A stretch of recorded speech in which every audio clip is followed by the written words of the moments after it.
अस्सलाम वालेकुम।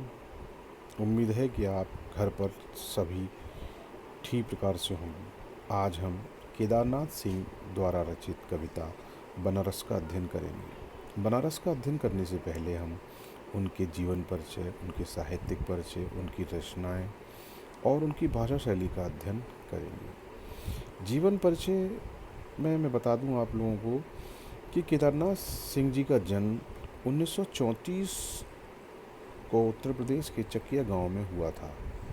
उन्होंने बीए बनारस के उदय प्रताप कॉलेज से तथा एमए काशी हिंदू विश्वविद्यालय से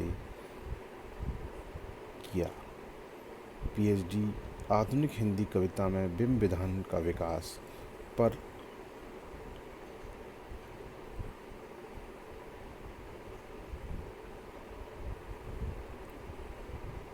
उन्हें प्रदान की गई। बनारस, देवरिया, गोरखपुर तथा नई दिल्ली में उन्होंने अध्यापन का कार्य किया। जवाहरलाल नेहरू विश्वविद्यालय नई दिल्ली के भारतीय भाषा केंद्र में हिंदी के प्रोफेसर पद से सेवानिवृत्त हुए।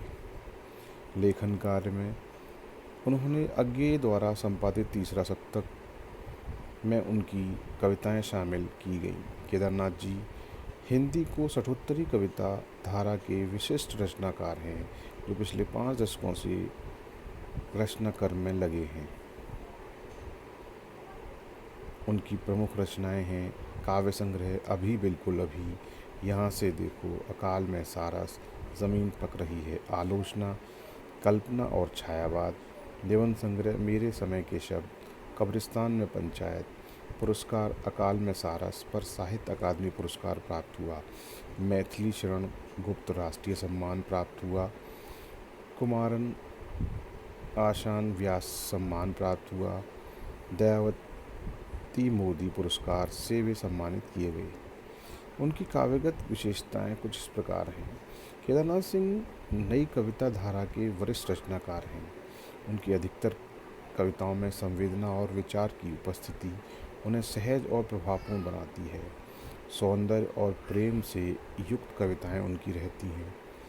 आस्था और विश्वास का स्वर उनकी कविताओं में झलकता है और सामाजिक चेतना की अभिव्यक्ति उनके काव्य की विशेषता है। उनकी भाषा शैली के रूप में मैं ये बताना चाहूँगा कि भाषा के रूप में केदारनाथ सिंह ने आम बोलचाल की शब्दावली का अधिक प्रयोग किया है, जिसमें कहीं कहीं भोजपुरी का पुट है।